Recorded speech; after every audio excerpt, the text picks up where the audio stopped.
झारखंड में अब gas cylinder सिर्फ एक जरूरत की चीज नहीं रह गया है, बल्कि यह एक नियंत्रित व्यवस्था का हिस्सा बन चुका है। कमर्शियल सिलेंडर्स यानी ऐसे सिलेंडर्स जो होटल्स में इस्तेमाल किए जाते हैं, उसकी सप्लाई को लेकर राज्य सरकार ने बड़ा फैसला लिया है और अब जिलावार कोटा तय कर दिया गया है।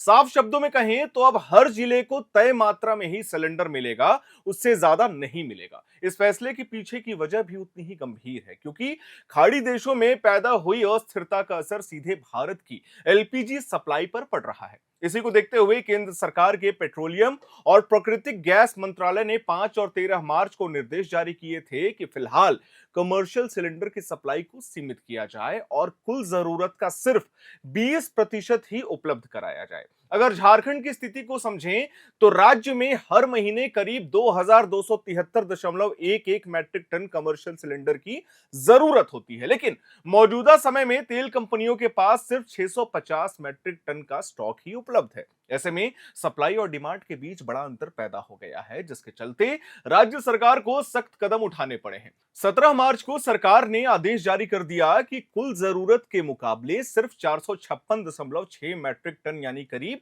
20% सिलेंडर ही हर महीने दिए जाएंगे। इसके बाद 21 मार्च को केंद्र की ओर से फिर निर्देश आया कि शेष हिस्से का भी 20% आवंटन किया जाए। इसी क्रम में 26 मार्च को विभागीय सचिव राजेश कुमार शर्मा की अध्यक्षता में एक अहम बैठक होती है, जिसमें तेल कंपनियों की प्रतिनिधियों ने भी हिस्सा लिया था और वहीं से जिलावार कोटा तय करने का फैसला लिया गया। इस फैसले के तहत अब झारखंड के सभी 24 जिलों में गैस सिलेंडर की सप्लाई पहले से तय अनुपात में की जाएगी। अगर बात करें किस जिले को सबसे ज्यादा फायदा मिलेगा, तो पूर्वी सिंहभूम इस सूची में सबसे ऊपर है, जहां करीब 124.74 मैट्रिक टन सिलेंडर की सप्लाई होगी। इसके बाद सरायकेला और रांची जैसे बड़े और व्यावसायिक गतिविधियों वाले जिलों को प्राथमिकता दी गई है। वहीं दूसरी ओर सिमडेगा जिले सबसे नीचे हैं, जहां सिर्फ 1.33 मैट्रिक टन सिलेंडर की सप्लाई तय की गई है। इसके साथ जहां इंडस्ट्री, होटल, रेस्टोरेंट और व्यापार ज्यादा है,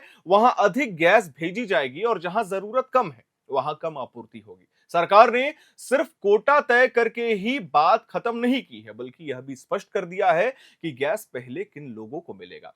प्राथमिकता सूची में रेस्टोरेंट, ढाबा, होटल, औद्योगिक canteen, food processing unit, dairy sector, सरकारी और स्थानीय निकायों के फूड आउटलेट और जो आपके कम्युनिटी किचन है, वहां के प्रवासी मजदूर हैं, उनके लिए 5 किलो अलग से सिलेंडर को रखा गया है। यानी जिनका सीधा संबंध लोगों के खाने पीने और रोजमर्रा की जरूरतों से है, उन्हें पहले गैस दी जाएगी। इसके साथ ही अस्पतालों और शैक्षणिक संस्थानों को राहत देते हुए उनकी 100% जरूरत के हिसाब से सप्लाई जारी रखने का फैसला लिया गया है, जबकि एयरपोर्ट और रेलवे कैंटीन को 70% गैस दी जाएगी, ताकि जरूरी सेवाओं किसी भी हालात में प्रभावित ना हो सके। इधर सरकार ने सख्ती भी बढ़ा दी है।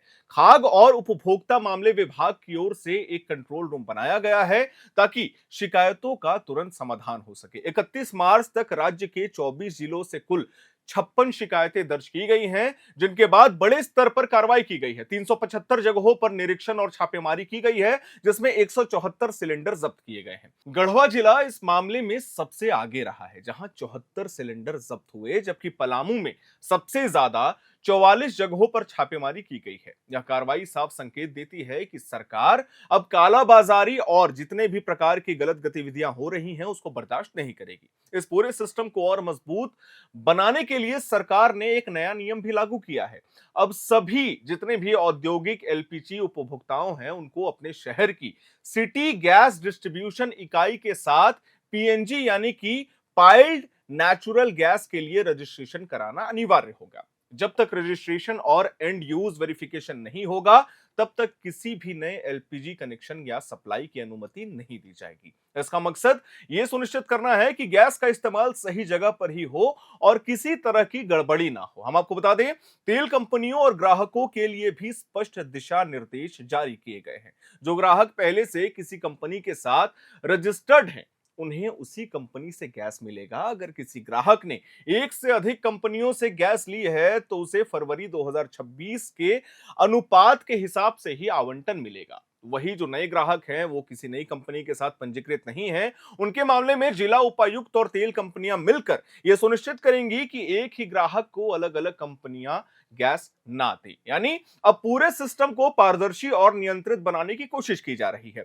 अगर पूरे फैसले को एक नजर में समझें तो सरकार का संदेश बिल्कुल साफ है कि संसाधन सीमित हैं और अब उनका उपयोग सिर्फ जरूरत और नियम के अनुसार ही होगा। जो लोग अब तक इस सिस्टम का गलत फायदा उठा रहे थे उनके लिए अब मुश्किलें बढ़ने वाली हैं। झारखंड में कमर्शियल सिलेंडर्स की सप्लाई अब पूरी तरीके से नियंत्रण में तो नहीं आई है, जहां जिलावार कोटा, प्राथमिकता सूची और सख्त नियम लागू कर दिए गए हैं। अब आने वाले समय में यह देखना दिलचस्प होगा कि क्या इस व्यवस्था से कालाबाजारी पर रोक लगती है और क्या सही लोगों तक गैस पहुंच पाती है, या फिर इस नए सिस्टम में भी कोई नई खामियां सामने आएंगी। फिलहाल इतना तय है कि झारखंड में गैस की व्यवस्था अब पहले जैसी नहीं रही, बल्कि पूरी तरीके से बदल दी गई है। कुछ बातें तो हैं, क्योंकि आपको याद होगा हमने कई ग्राउंड रिपोर्ट्स कवर किए हैं एलपीजी सिलेंडर्स को लेकर के, कमर्शियल सिलेंडर्स को लेकर के। आपको याद होगा युद्ध शुरू होने के 6-7 दिनों के बाद ही हम पहली बार एलपीजी सिलेंडर्स का ग्राउंड रियलिटी चेक करने गए थे कि आखिरकार व्यवस्था क्या है, लोगों को किन परेशानियों का सामना करना पड़ रहा है। और यकीन मानिए पैनिक बुकिंग बहुत ज्यादा हो रही थी उस समय, लेकिन हमने एक दिन पहले ही कमर्शियल सिलेंडर्स के लिए बात की। जो कमर्शियल सिलेंडर पहले 1800 रुपए 1700 रुपए में मिलती थी, अब वही सिलेंडर 6000 रुपए 5500 रुपए में दी जा रही है। और यह कहा जा रहा है कि हमारे पास रिफिल करने के लिए नहीं है। तो अगर आपके पास पैसे हैं, अगर किसी ढाबे वाले के पास पैसे हैं, तो वो आराम से 6000 रुपए में कमर्शियल सिलेंडर खरीद सकते हैं। लेकिन जिनके पास पैसे नहीं हैं, उनको अंततः कोयला जलाना पड़ रहा है। इतनी तपती गर्मी में कोयले से खाना बनाना पड़ रहा है और उनके साथ जितने भी स्टाफ है उनकी सैलरी देनी पड़ रही है। तो परेशानी कहीं खत्म नहीं हुई है। तो ये जिलावार कोटा जो तय किया गया है केंद्र सरकार के द्वारा और राज्य सरकार की भी सहमति इसमें डाली गई है, पेट्रोलियम कंपनीज की डाली गई है, बाकी सारे मैनेजमेंट्स की डाली गई है। इसके बारे में आप क्या सोचते हैं? आपको क्या लगता है कि ये जो जिलावार कोटा तय किया गया है वो किस हद तक सही है और क्या ये क्राइसिस से निकलने के लिए एक सटीक समाधान साबित होगा? इसका जवाब आप हमें कमेंट बॉक्स में जरूर दीजिएगा। मैं उम्मीद करता हूं आपको हमारी ये जानकारी और वीडियो पसंद आई होगी। इसे लाइक करें, शेयर करें, हमारे चैनल को सब्सक्राइब करें। कैमरे के पीछे मौजूद है मेरे सहयोगी अभिषेक मुकुंद। मेरा नाम है हर्षित और आप देख रहे हैं एयर नाउ।